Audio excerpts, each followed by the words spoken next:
I love Naruto. I'm gonna make videos on it. That's what I want to do.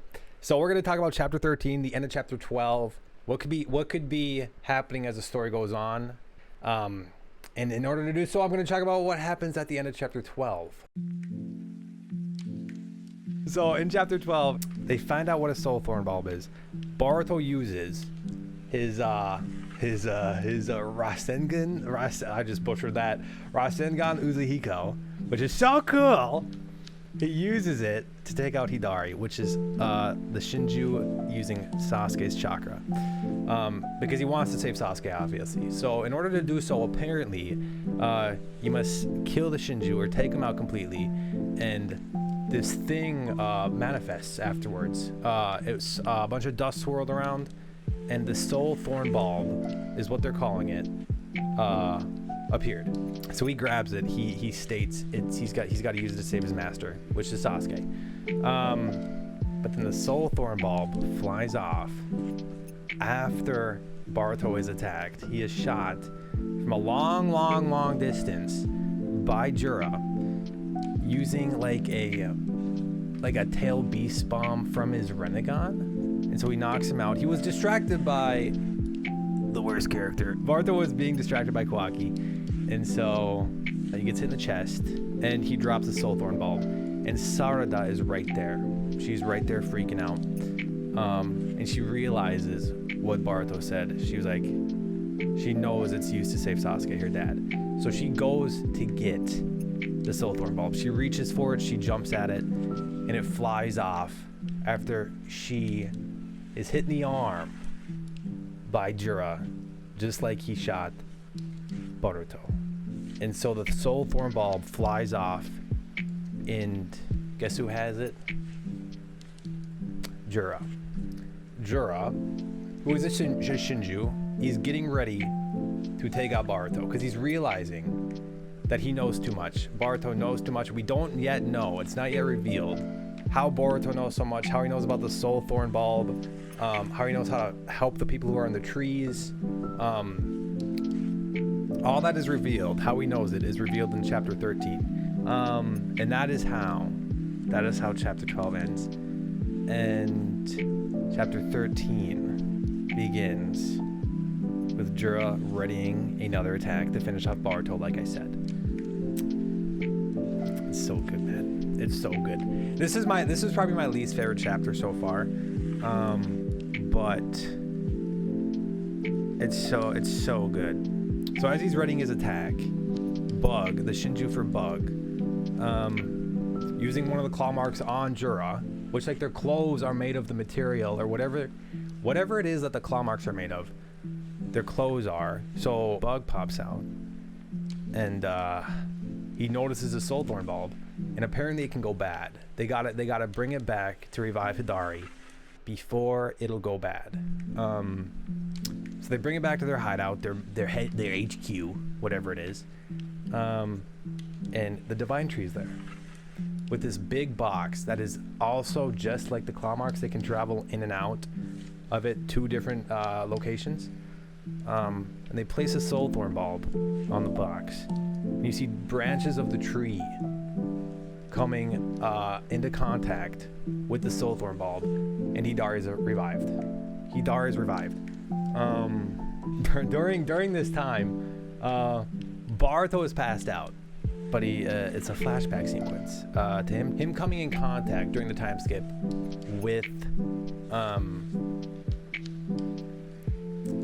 Kashin Koji, Jiraiya's clone. It's so awesome. Kashin Koji helps Boruto to escape.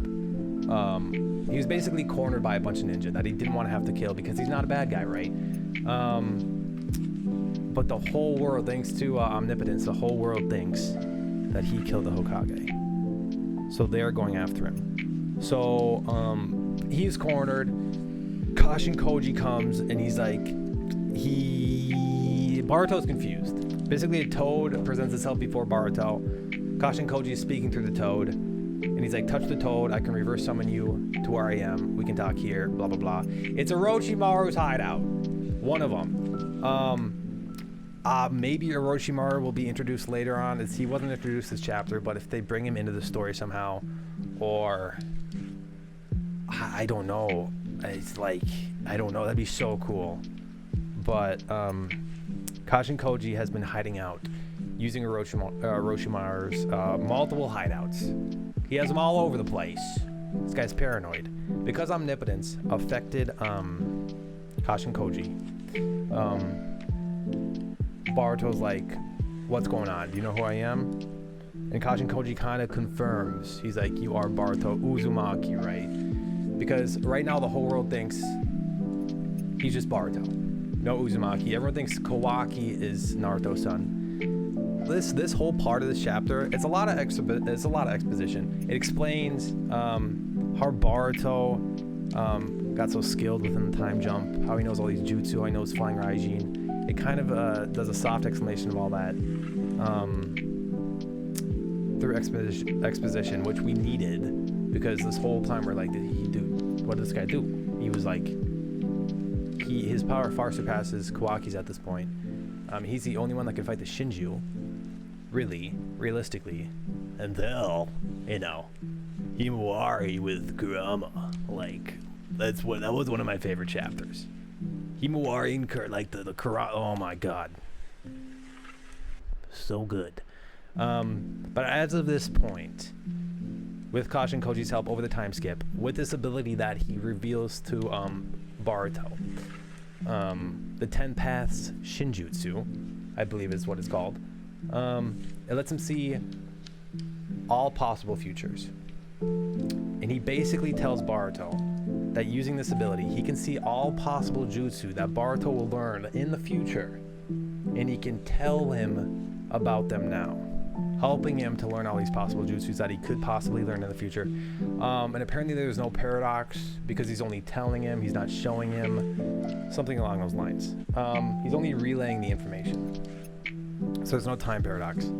One of the timelines that Kashin Koji sees, he sees another Shinju being created, a 5th Shinju, because we have Bug, Moegi, Sasuke, Jura, and now a 5th one. We don't know who it is. I feel it's gotta be oh my god, what is his name? The sand guy. The metal sand guy. I've read theories that people think it's like Barry on mode Naruto. And I'm like, no. That'd be super cool, but it just doesn't make sense. Shinki. People think it's Shinki, and it looks like Shinki. He's got the same eye markings. And it would make sense because earlier Kashin Koji is explaining that one of the hideouts that they're using is next to the Land of Wind, which is where Shinki lives. So it would be a way for them to like introduce those characters, introduce people outside of Konoha. So that's one of the timelines he sees. He basically tells Boruto that they're riding a very, very, very thin line. And if they fall off of it, the world ends, pretty much. So they got to be very careful. During this time, he also tells him that Jura is the one that kills him. Now, if this is to come to pass, I don't know. Obviously, we can theorize, we can do all that good stuff. But obviously, somehow, everything is leading up to Boruto versus Kawaki, right? But that is how everything is explained as of this moment. And then Boruto wakes up after all that exposition. He's there, and then Kawaki is like the worst there's ever been. Now, after all this exposition, Boruto wakes up. He was passed out for a bit. He wakes up. And finally, right after, Himawari wakes up. Now, Himawari was knocked out because she was in a fight with Jura. And she got seriously damaged. And the chakra expenditure with her healing ability, it kind of made her pass out. It made her pass out pretty much. But she eventually wakes up. And she immediately runs to heal Sarada. So apparently she's like, it's healing akin to 6-path stage mode Naruto at the end of the war arc. She's able to just heal her, like instantaneously, like she did with oh my god, what's his name? Oh, I'm having a brain fart. Oh my god. The guy who draws, I think. Wait, is it him? Yeah, the guy who draws. She heals Sara like she healed him in the previous chapter after the fight with Jura, or right before the fight with Jura. And it's very akin to what Naruto was able to do at the end of the war arc. Now, I'm just excited. I'm just waiting for. This is what I'm excited for. More. It's gonna be a bit. That's probably not gonna happen for a few chapters, but I really want more like interactions with like Himawari having Kurama and like people around her realizing it, and her being trained by possibly Kakashi, because he has had experience with training Jinchuriki like Naruto, right? He was his master. He trained him, and then Kawaki's the worst. Kawaki's the worst. Himawari goes to heal Boruto, right?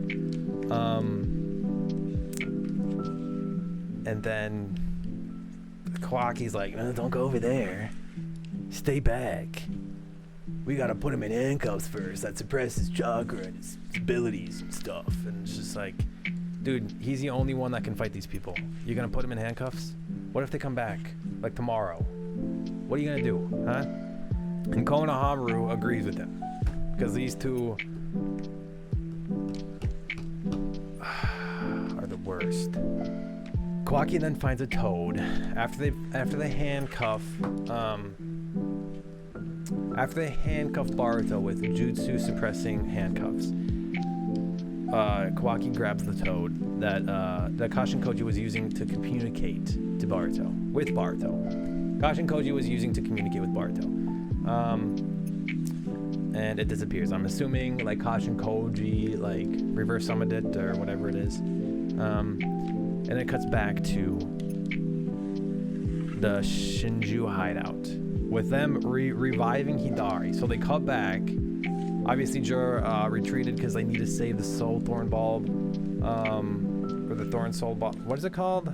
One of those. Before it like decays, because there's a time limit apparently.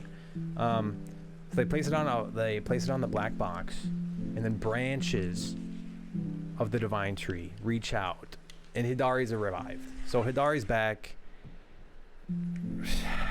They're gonna have to take him out again to get Sasuke. I don't know, man. The Moegi Shinju. It cuts to Moegi talking about the Soul Thorn Bulb that is hanging off a branch of the divine tree, like it's growing. She's like, is it ready yet? I'm chomping at the bit, blah blah blah. We don't know who the Shinju is. It could be the one that we saw with Kashin Koji's future sight in one of the timelines, the one that looks like Shinki. It could be that one. I'm assuming it's going to be that one, but we don't know. We're going to have to wait for chapter 14. But yeah, it ends with that. The last line is Jura saying, now what to name you, as they create this fifth Shinju. Now, I don't know what's going to happen. I don't know with Boruto being in handcuffs in Konoha's possession. Like, he's the only one who's strong enough to fight these guys. Like, Kawaki got babu beeped like every time he tried to do something. And I'm interested to see with what happens with Himawari, really, because I want to be guys. Kurama is like my favorite character. Kurama and Minato are my two favorite characters. So seeing him back, I'm just excited for the potential of what could happen with Himawari and how strong she may get, how strong she should get. Seeing how well she did against Jura when she just realized Kurama was there. There's been like no time, and she put up a better fight against Jura than Kawaki. So I think the potential is insane with her. I'm just looking forward to seeing chapter 14. Every month, I'm like, I need more. But I'm really enjoying it, guys. Let me know what you think in the comments down below. I gotta edit this video. We'll see how it goes. I love Naruto. I'm gonna be talking about it. I love it so much. I love the whole world. I love the world of Naruto. I love it so much. It means a lot to me. So hopefully more videos coming your way. Guys, thank you for everything. Don't forget to like. Don't forget to comment. Let me know what you think. And yeah, don't forget to subscribe, guys, for more. Let's do this. Bye. Bye, guys.